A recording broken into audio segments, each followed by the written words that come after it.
parler du déficit maintenant, le déficit public qui se monte à 5,5% du produit intérieur brut, l'opposition qui tire à boulet rouge sur le gouvernement. On va en discuter avec vous, monsieur le député des Alpes-Maritimes, Éric Ciotti, bonsoir. Vous êtes président du parti Les Républicains, donc dans l'opposition, et vous cognez assez dur à la fois sur le président, sur le Premier ministre et sur le ministre de l'économie. Vous êtes beaucoup plus alarmiste que Pierre Moscovici parce que je vous ai entendu dire que la France prenait la trajectoire de la Grèce. Oui, parce qu'aujourd'hui, nous avons quelle situation ? 3 200 milliards d'euros de dette prévue à la fin de l'année 2024. On est à 3 100 milliards aujourd'hui, c'est-à-dire 1 000 milliards d'euros de dette de plus que lorsqu'Emmanuel Macron est arrivé. Jusqu'à maintenant, nous sommes le pays d'Europe qui emprunte le plus sur les marchés financiers. Nous avons levé 300 milliards d'euros de dette l'année dernière, avec ce qu'on appelle les obligations assimilables du Trésor. Le taux d'intérêt était jusqu'à présent, la signature de la France faisait en sorte que les taux d'intérêt, l'écart avec l'Allemagne, le taux auquel on prête à la France et le taux auquel on prête à l'Allemagne était assez faible. Cet écart est en train de se creuser et il risque de se creuser d'autant plus que nous avons et nous attendons la sanction, mais elle sera vraisemblablement négative, des agences de notation. Si la note de la France, c'est-à-dire la signature de la France, est dégradée, nous aurons une envolée des taux d'intérêt. Et là, c'est une pénalité pour les ménages, pour ceux qui empruntent, les entreprises. Et donc, les Français vont payer l'irresponsabilité de la gestion budgétaire. Comme on a connu ça dans le passé, Nicolas Sarkozy a vu également, lorsqu'il était président, la note de la France être dégradée. C'était après la crise de 2008.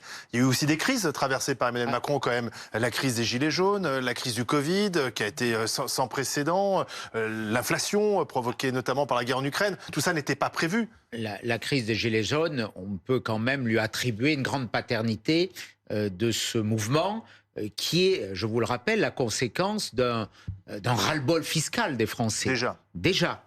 La Cour des comptes, vous citiez Pierre Moscovici, rappelait que sur ces 1 000 milliards d'euros de dette, pour être très exact, on est à 900 aujourd'hui, on sera à 1 000 dans peu de temps, 260 pouvaient être attribués au Covid. C'est-à-dire que les 3/4 de la dette qui aujourd'hui pèse et leste les finances de l'État ne relèvent pas du Covid. En fait, on a. Donc ça veut dire quoi ? Ça veut dire qu'on a un président qui gère mal notre argent ? Très mal notre argent. On est le pays au monde où on a les impôts et les charges les plus élevés, prélèvements obligatoires les plus élevés au monde, et on est le pays d'Europe où les dépenses publiques sont les plus élevées. Tout est là. Comme on dépense le plus, et on dépense très mal, de surcroît, on finance comment cet excès de dépenses ? Par la dette, la sanction est là, et par l'impôt, et la sanction est là aujourd'hui, qui pèse. Alors il n'y a pas d'augmentation d'impôts. Pas d'augmentation d'impôts, dit Bruno Le Maire, vous le croyez ? Bruno Le Maire, c'est un peu un illusionniste. On l'entend aujourd'hui, cet après-midi encore, avec une arrogance insoutenable à l'Assemblée nationale. Donner des leçons, c'est comme s'il n'avait pas été ministre de l'économie et des finances depuis 7 ans. Alors soit on lui a imposé, c'est ce qu'il laisse entendre en privé, c'est soit M. Macron lui a imposé une politique, mais alors s'il avait du courage, il aurait fallu qu'il s'écarte, soit il est comptable de cette situation. Et je pense qu'il nourrit beaucoup d'ambitions pour la suite, mais je crois que ces ambitions, elles se dilueront dans son bilan, parce que son bilan, il est épouvantable. Ça sera le ministre de l'économie et des finances, lui aussi, qui sera comptable de cette masse écrasante de dettes. Ouais. Et ce qui est d'autant plus insupportable, et ce que ne comprennent pas les Français, c'est que plus on dépense, plus on s'endette, plus on paye d'impôts, moins les services publics d'État sont performants. Moins on a des services de qualité à l'hôpital, moins l'éducation nationale transmet des repères et des valeurs à nos enfants, moins la justice fonctionne. C'est ça que les Français ne supportent plus. Oui, mais vous avez agacé le ministre de l'économie, Éric Ciotti. Sûrement. Parce qu'il a dit, ils sont gonflés, les Républicains, de me faire la leçon. Alors si on les avait écoutés, ils auraient cramé la caisse, quoi. Oui, il dit ça. Ils reprennent le terme de Valérie Pécresse, votre candidate, en reprenant des arguments factuels, certes. En septembre, M. Ciotti, vous avez proposé de baisser de 15 centimes des taxes sur l'essence. Ça coûte 12 milliards d'euros. En octobre, Combien ça coûte? Ça coûte 5 milliards d'euros. Bon, C'est quand même 5 milliards. Écoutez, C'est 10 milliards. Je finis juste. En octobre, vous proposez un amendement LR pour une TVA à 5,5% dans le cas de travaux de rénovation des logements. En octobre, 10 milliards d'euros de baisse d'impôts pour les ménages et les entreprises. En janvier, un revenu net de 1 500 euros pour les agriculteurs.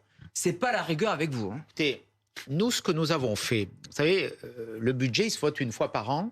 Ça s'appelle la loi de finances. Les Républicains, et vous êtes un observateur, ont déposé un contre-budget. Oui. Après, il y a des députés qui peuvent défendre de façon individuelle des amendements. C'est la liberté d'amendement, mais le parti, le groupe, présidé par Olivier Marleix, en accord avec nos amis sénateurs, on a présenté un contre-budget. Dans ce contre-budget, il y avait 25 milliards d'économies. 25 milliards d'euros d'économies. Ou par exemple. Et il y avait, je vais y venir, et il y avait 10 milliards d'euros, de dépenses fiscales ou de dépenses nouvelles, et notamment, en pleine crise de pouvoir d'achat, il y avait un allègement de la fiscalité sur l'énergie et qui coûtait 5 milliards d'euros. Donc c'était, dans les dépenses qu'on produisait, il y avait les allocations familiales dès le premier enfant, et il y avait un allègement des droits de succession. Ça, c'était la colonne dépenses pour environ 10 milliards d'euros. Il y avait la colonne économie pour 25 milliards d'euros. Dans cette colonne, on avait une modification du régime d'indemnisation du chômage. C'était un gain de 6 milliards d'euros. C'est ce que veut faire le gouvernement. On avait aussi. le plafonnement des allocations, de la somme des allocations pour 3 milliards d'euros. On supprimait certaines niches fiscales dont ont bénéficié des entreprises qui ont fait d'énormes bénéfices pour 3 milliards d'euros. On supprimait le crédit d'impôt recherche pour 2 milliards d'euros aux banques et à la grande distribution. On supprimait Alors pourquoi on ne le fait pas si c'est aussi simple que ça? Parce que vous avez tout Parce que le gouvernement s'est opposé. Oui, mais... Pour l'instant, nous ne sommes pas au pouvoir. Nous aspirons à l'être pour mettre en place... 25 milliards, c'est pas suffisant. Hein. Moscovici dit qu'il faut 50 milliards. En tout cas, nous, dans l'opposition... Dans les 10 milliards de dépenses. Dans l'opposition, c'est assez inédit de dire, voilà, j'entends les procès, on prend des amendements des uns et des autres, et on additionne des choux et des carottes. Vos députés font beaucoup d'amendements qui coûtent de l'argent. Le projet, oui, mais ceux de la majorité aussi. Oui, mais tout le monde dépense. C'est vous qui donnez des leçons, je comprends. Si vous additionnez ceux de la majorité, il y a deux textes. Il y a le texte du gouvernement qui aboutit à 5,5 points de déficit public, à 3 200 milliards d'euros de dette. Et il y a le texte des Républicains qui rééquilibrait. Alors, il faudra sans doute aller plus loin demain. Et moi, j'ai une conviction très forte. Il faut une nouvelle loi là, de finances. Il faut un projet de loi de finances rectificative. Naturellement, là, on est convoqué à un débat le 29 avril, mais c'est encore de la communication. Oui, là, il n'y aura pas de vote, là. C'est encore de la communication, sans vote. Par rapport à la dérive budgétaire, la prévision de croissance pour 2024, elle est fausse. D'ailleurs, elle vient d'être rectifiée. Toutes les recettes, les recettes qui rentrent depuis le 1er janvier sont beaucoup plus faibles que prévu. Donc, il faut très clairement modifier ce budget. Christophe Barbier, on entend Éric Ciotti qui dit qu'il faut faire plus d'économies. Mais enfin, depuis 1975, on est en déficit. Et depuis 1975, au pouvoir, la gauche et la droite se sont succédés. Qu'est-ce qui se passe? Pourquoi en France, on dépense plus chaque fois? Parce qu'on n'arrive pas à juguler deux monstres. Un, c'est normal. C'est la dépense sociale. Les maladies coûtent de plus en plus cher, la fin de vie coûte de plus en plus cher. C'est difficile de tailler dans ces dépenses-là et à dire aux gens, vous serez malade, vous mourrez plutôt que prévu parce qu'on n'a plus d'argent. Donc celui-là, la dépense augmente, c'est normal. En revanche, l'autre monstre, c'est l'emploi public. Personne n'a réussi à faire une réforme de l'État, une réforme des collectivités locales. Une réforme structurelle. Où on diminue l'emploi public. Et là, c'est pas prévu pour l'instant. C'est l'échec majeur d'Emmanuel Macron, qui a vraiment rien fait de ce côté-là. Encore 59 000 emplois publics créés en 2023. Il avait promis de supprimer des postes. Exactement. Tous ont promis de supprimer des postes. François Fillon, c'était 500 000, ça lui a coûté cher dans les sondages. Nicolas Sarkozy avait tenté quelque chose avec la RGPP, avec un emploi sur deux pas remplacé, mais ça avait un peu désarticulé la fonction publique. Comme si ça l'affaiblissait plus que ça ne la faisait maigrir. Quant à dégraisser le mammouth, pour reprendre une expression qui, elle, venait de la gauche, ça n'a jamais fonctionné. Et moi, je ne veux pas douter de la bonne volonté des hommes d'État qui se sont succédés au pouvoir. Il y a une incapacité structurelle des gouvernants successifs à faire baisser le nombre de fonctionnaires dans notre pays. Je crois que Le moment est venu de faire une grande réforme structurelle. Et comment on fait? Comme le général de Gaulle l'avait fait en 58, quand il est arrivé au pouvoir, il avait demandé à 2 économistes, à Armand et Rueff, de présenter un grand plan, de faire une restructuration de l'administration. Aujourd'hui, on a une administration qui produit beaucoup de normes, qui dans certains secteurs est trop nombreuse, qui est insuffisante dans d'autres. Exemple. Il manque des effectifs. Il manque des effectifs. Mais la réforme soignants. de l'État, c'est quoi la réforme d'État concrètement? Par exemple, l'hôpital. Moins d'administratifs, plus de soignants? 1 100 000 agents hospitaliers. Il y a plus de 350 000 administratifs. Et il y a qu'est-ce qu'on fait? On les vire? trop peu de soignants. Il faut les réaffecter progressivement. Réaffecter, c'est pas des économies. Dans d'autres administrations, il faut moins recruter d'administratifs quand ils partent en retraite, moins les remplacer et recruter plus de soignants. Il y a 475 si on agents. remplace moins, mais qu'on recrute à d'autres postes, il n'y a pas d'économie, monsieur Ciotti. L'opération zéro. Si, parce qu'il y aura un solde positif. Il y a 475 agences de l'État. 475 agences de l'État. Aujourd'hui, que font ces agences qui sont souvent en doublon? Bruno Le Maire veut s'y attaquer. Il leur a demandé de faire des économies. Le moment est venu de le faire. On laisse... Ce sont les Français qui payent pour la gabegie de l'État. Ça veut dire changer le statut de la fonction publique et notamment l'emploi à vie. Moi, personnellement, j'y suis favorable. Ça ne doit plus être un tabou. Il y a aussi la question des jours de carence quand on a des congés maladie. Moi je pense qu'il faut qu'il y ait des jours de carence harmonisés entre le public et le privé. 3 jours de carence. On voit qu'il y a beaucoup de difficultés sur ce sujet. Mais le statut de la fonction publique, naturellement qu'il faudra s'y attaquer. Ça fait partie de cette restructuration. Puis après, vous parlez du modèle social. Le modèle social, dans ses déficits, on a un budget de l'État en gros à 500 milliards. On a un budget social à 750 milliards d'euros. Le budget social, il est en déficit que de 11 milliards d'euros. De 11 milliards d'euros sur 700, en gros. Ça veut dire, c'est l'épaisseur du trait. On en parle beaucoup. De l'autre côté, le budget de l'État, il y a 500 milliards d'euros de dépenses, 350 de recettes, 150 milliards d'euros de déficit. C'est là où l'État ne fait pas les économies nécessaires. En même temps, Gaëtan, depuis 1975, on vit avec ce déficit et les Français qui nous écoutent se disent bon, très bien, mais ça ne n'empêche pas de... Voilà, la France tient toujours. Effectivement, le dernier budget équilibré, c'était en 1974. Effectivement, et depuis, on a cessé de creuser les déficits. En fait, ce qu'il faut regarder, c'est la nature des dépenses. Aujourd'hui, le problème, c'est que la France est confrontée à des dépenses qui ont été contraintes par les différentes crises qu'on a connues. Alors, certes pas au même niveau que ce que la France enregistre aujourd'hui, mais des dépenses très importantes. En fait, les dépenses aujourd'hui qui produisent de la richesse, ce sont les dépenses d'investissement. Et c'est cela qu'on peut regretter aujourd'hui. Il n'y en a pas suffisamment. Ça, c'est les dépenses de fonctionnement, quoi. Exactement, tout à fait. Et le problème aujourd'hui, c'est qu'on a une croissance qui ralentit. Donc, on a moins de recettes fiscales. Et si on s'attaque de trop près à la dépense, ça peut être aussi contre-productif. C'est-à-dire que ça peut encore ralentir la croissance économique. Donc, il faut rééquilibrer les dépenses. Vous savez, dans une entreprise, quand elle est en difficulté, elle pose un diagnostic. Elle regarde ce qui ne va pas. Elle met en place un plan d'action. Et ensuite, elle vérifie que les mesures de son plan d'action sont bien mise en place et respectée. Pourquoi on ne fait pas pour l'État ? Ce que ne fait pas l'État. L'État réagit. Pourtant, on a la Cour des comptes qui fait le diagnostic régulièrement. La Cour des comptes, vous savez, ce n'est que consultatif. Oui, mais c'est un diagnostic. Le problème aujourd'hui, c'est qu'en France, on prend des plans d'action à court terme. On ne pose pas ce diagnostic. Pas des coups de rabot. Exactement. Parce qu'il faut avoir des résultats tout de suite. Il faut avoir des résultats tout de suite parce que vous ne savez pas si dans 5, 7 ans ou 10 ans, vous serez toujours au pouvoir pour porter les fruits en fait, du plan d'action que vous avez mené. Prenons une ligne. On va faire comme si on regardait un budget, c'est le cas de le dire. On prend une ligne. La protection sociale. C'est 32% du PIB. 34, 840 milliards, c'est ça, monsieur Ciotti ? J'évoquais 750. Parce que là, si je regardais, 848 milliards. C'est ce qui correspond à 12 250 euros, allez, on va dire 13 000 euros par habitant. 217 milliards d'euros, c'est la vieillesse. 183 milliards d'euros, c'est la maladie. La famille, 40 milliards. Enfin, c'est des sommes qui sont colossales. Est-ce qu'on peut regarder précisément, là, alors ?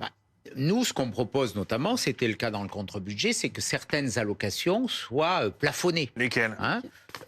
Allocation logement, allocation familiale, qu'il n'y ait pas un cumul qui permette de plus gagner quand on ne travaille pas que quand on travaille. Vous vous attaquez aux ménages les plus modestes aussi? Pas forcément, parce que le soutien aux ménages modestes, c'est le travail, c'est l'emploi et c'est le salaire. Oui, Moi, je pense aujourd'hui, si on dresse le constat de la situation économique de notre pays, cet endettement et cet excès de dépenses publiques, il conduit à quoi?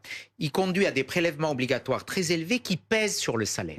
Aujourd'hui, on a un coût du travail qui, globalement, est plus élevé que la moyenne européenne, d'environ 20%, et on a un salaire net, donc ce qui fait vivre ceux qui travaillent, qui est plus faible que la moyenne européenne. Alors, ce qu'il faut faire peser sur... C'est ça le problème. Si vous réduisez les cotisations, le problème c'est qu'il faudra faire des choix, parce que ces cotisations, elles ont un objectif, elles financent quelque chose. Est-ce qu'il faut faire peser tout ça sur la consommation? C'est une piste d'ailleurs qu'a évoqué Bruno Le Maire, c'est ce qu'on appelait la TVA sociale. Moi je pense qu'il ne faut plus financer le modèle social, donc, que vous évoquez, vous avez donné les chiffres, uniquement sur le travail. Il faut que l'assiette de prélèvement... Donc vous dites OK pour augmenter la TVA et baisser les cotisations salariales? C'est que l'assiette soit plus large. Est-ce que vous êtes d'accord avec la proposition de Bruno Le Maire dans son livre? Il faudra qu'on l'étudie. Moi, ça ne me choque pas. Elle a circulé chez vous. Les retraités, par exemple, pourraient cotiser? Non, les retraités, je crois qu'il y a eu un pacte entre la nation. Tout le monde vote. Oui, mais les retraités plus que les jeunes. Et souvent pour M. Sotti. Non, mais parce que si vous dites que les cotisations je ne suis pas pardonnez-moi, mais si vous dites que les cotisations ne doivent pas reposer que sur les seuls salariés, sur qui ces cotisations doivent reposer? Les retraités, par exemple, qui ont un pouvoir d'achat très important. Les retraités, ce sont pour moi des gens qui ont travaillé. Oui. Parce qu'il y a un contrat social avec eux. Les retraités d'aujourd'hui sont les travailleurs d'hier. Et ils ont payé des cotisations et donc ils attendent légitimement... Oui, mais c'est ceux qui travaillent qui payent leur retraite. C'est pas... Le respect du contrat social, de la parole donnée. On pourrait évoquer le fait que ce modèle social, il soit financé sur des prélèvements, peut-être sur des transactions financières, peut-être sur les importations. Il y a la question de la TVA sociale. Donc on ne touche pas aux retraités. Par exemple, indexer les pensions de retraite sur l'inflation, ça nous a coûté des milliards d'euros. Hein. Oui. Vous voyez des retraites, la majorité des retraites, ce sont des gens qui ont travaillé toute leur vie, bien sûr. qui gagnent 800... Mais les retraités français sont mieux lotis que beaucoup de retraités en Europe, et parfois mieux lotis que les salariés. Les études le démontrent. Je ne crois pas. Moi, je vois dans ma ville, dans ma circonscription... Bien sûr, je ne parle pas des petits retraités. Oui, mais c'est la grande majorité, les petits retraités. Donc, on a une espérance de vie qui a augmenté, il y a plus de retraités, donc ce qui fait qu'en volume, ça coûte. Mais pour autant, quand vous gagnez 800 euros ou 900 euros de retraite, on s'était battu dans la réforme des retraites pour que personne n'ait moins de 1200 euros, ce qu'on appelait le MILCO, le minimum vieillesse, le MICO, pas le MILCO, le MICO. Voilà, c'est pas eux auxquels il faut s'attaquer. Il y a d'autres mesures qui circulent. Hein. À gauche, par exemple, ils disent on n'a qu'à taxer les super profits. Même au sein de la majorité. Et certains le disent. Yael Braun-Pivet, elle n'est pas contre. Moi, je dis, quand on est le pays au monde où il y a le plus de prélèvements obligatoires, on ne charge pas la barque. Oui, enfin, pour ceux qui seraient concernés, ces quelques centaines de personnes, ça ne changera pas leur mode de vie. On ne charge pas la barque fiscale. En tout cas, on touche à ça avec beaucoup de prudence. Moi, je ne suis pas pour l'augmentation des prélèvements obligatoires parce qu'aujourd'hui... Donc vous dites, M. Sotti, on peut baisser les allocations logement ou familiales, mais on ne touche pas à des super profits, super dividendes. Vous pouvez l'assumer, mais pour résumer, c'est ça. Les super profits, ce sont des entreprises, ce sont des emplois. Encore une fois, moi, je veux qu'on valorise et qu'on soutienne le travail. Ce discours, il déstabilise nos équilibres économiques, il déstabilise notre compétitivité. On a des impôts de production. Votre point commun avec Emmanuel Macron. On a des impôts de production qui sont 5 points plus élevés que la moyenne européenne. Ça veut dire quoi? Qu'on est moins compétitif. Ça veut dire que des entreprises se délocalisent, qu'on perd des emplois et donc qu'on perd des cotisations. Donc, toucher au levier fiscal, pour moi, aujourd'hui, est une faute, est une erreur. C'est même l'inverse qu'il faut faire. Il faut qu'on favorise le pouvoir d'achat par le salaire. Il faut qu'on favorise le pouvoir de produire par la baisse des charges qui pèsent sur les entreprises. Et je rajouterais qu'il faudrait qu'on favorise le pouvoir de transmettre du patrimoine pour débloquer les 1000 milliards, plusieurs milliards, milliers de milliards d'euros d'épargne qui sont bloqués et qu'on devrait faire circuler au service des jeunes générations. Alors, Si la loi de finances 2025 à l'automne ne vous convient pas, vous ne la voterez pas. Elle passera par 49.3. Si elle ne vous convient vraiment pas, irez-vous jusqu'à voter une motion de censure qui pourrait rassembler toutes les oppositions? Par exemple, une motion de censure déposée par le groupe Lyot qui est central, quitte à faire tomber le gouvernement. C'est une hypothèse qui est sur la table, très clairement. Pour l'automne.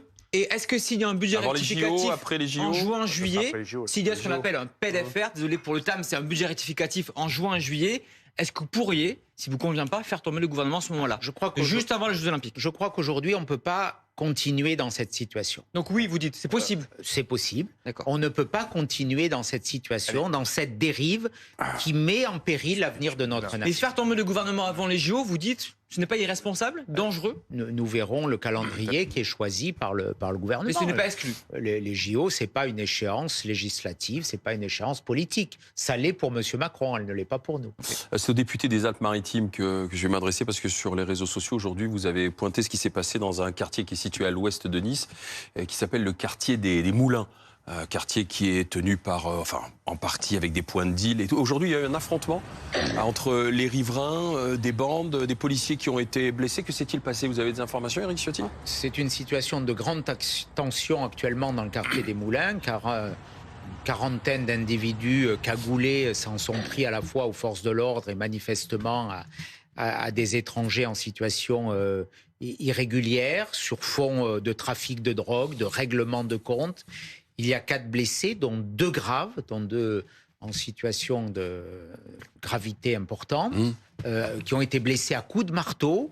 Voilà, c'est une longue dérive. Quasiment chaque jour, il y a des coups de feu au moulin. Cette nuit, des policiers ont été pris à partie par des tirs de mortier. C'est cette situation qui devient insupportable pour les résidents. On était dans des opérations de communication. Monsieur Darmanin se gargarise de ces opérations place nette. Alors là, il vient d'envoyer encore une fois une compagnie de CRS. Ils viennent, ils repartent.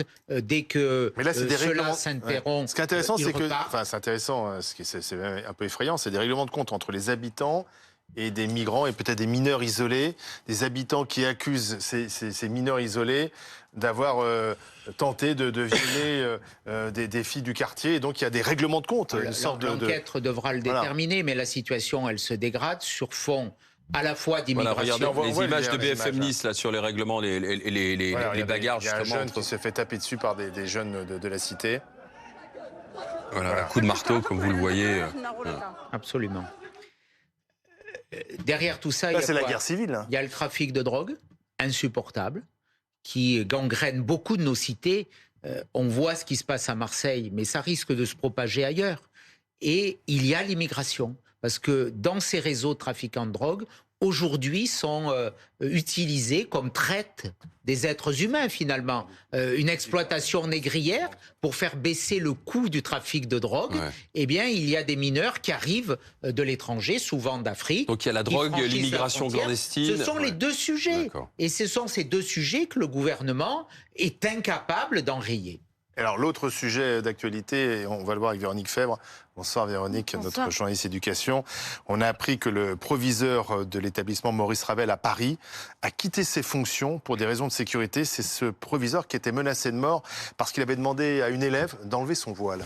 Alors, c'est effectivement une grande émotion qui a saisi les élèves, les parents du lycée Maurice Ravel, parce qu'ils ont appris par le nouveau proviseur par intérim que leur ancien proviseur avait quitté ses fonctions pour des raisons de sécurité. Alors, renseignement pris, le proviseur qui avait donc, on le rappelle, été menacé de mort et accusé à tort par une élève et d'ailleurs d'autres élèves de l'avoir frappé parce qu'il avait demandé à cette élève d'enlever son voile. Ce proviseur a vécu une tempête et en fait, ce que nous explique le rectorat et que nous confirme aussi des collègues à lui, c'est qu'il a souhaité se mettre en retrait. Il est bientôt proche de la retraite. Il a été très marqué par cette histoire. Il a été extrêmement marqué par ce qu'il a vécu et on peut le comprendre. On avait même été surpris de voir qu'il restait en poste alors qu'il était menacé, hein, ouais. et que c'était vraiment difficile. Mais voilà, les renseignements pris, il n'y aurait pas eu de nouvelles menaces, pas de nouvelles plaintes. Néanmoins, le contexte était extrêmement lourd pour ce proviseur qui a souhaité donc se mettre en retrait. Il est d'ailleurs accompagné par l'Académie de Paris parce qu'il devrait être en retraite prochainement au mois de septembre. Pensez-vous de cette histoire, de cette affaire, Éric Ciotti? D'abord, ça traduit une dérive et une montée de l'islamisme radical partout. On le mesure, et là aussi, quels que soient les discours, et les mesures, ou j'oserais dire plutôt les demi-mesures pour y faire face. Et puis, ça traduit aussi, ce proviseur, il a été extraordinairement courageux, et je lui rends hommage, ça traduit un manque de soutien de l'institution. Il y a beaucoup de professeurs, et j'ai l'occasion de m'entretenir souvent avec eux, y compris dans ma ville. Gabriel Attal a quand même été assez ferme, il est toujours ferme, il est du côté du personnel, c'est lui qui a fait interdire la baya. Dans les discours, bien sûr. Même dans les actes, mais dans les actes, interdit. Les enseignants, ils se sentent isolés. Le pas de vague est toujours là. Il y a une forme de détournement du regard par rapport à ces faits. On veut les atténuer, on veut les limiter, mais il y a une pression. Il y a une pression religieuse. Et on n'en prend pas la mesure? De plus en plus fortement, et on n'en prend pas la mesure. Et les enseignants se trouvent souvent isolés, démunis, les chefs d'établissement aussi, sans soutien très efficace de la hiérarchie. Donc il faut que ces enseignants, ces chefs d'établissement courageux, soient totalement soutenus, accompagnés, qu'il y ait des sanctions implacables contre ceux qui profèrent ces menaces, et qu'il y ait une solidarité de la nation pour défendre ce modèle de laïcité républicaine qui fait la France, qui est la France. Si on abandonne cette laïcité, la France, quelque part, ne sera plus fidèle à son histoire, à ses valeurs et à ses lumières. Merci Éric Ciotti, président du Parti Les Républicains. Merci d'avoir été avec nous.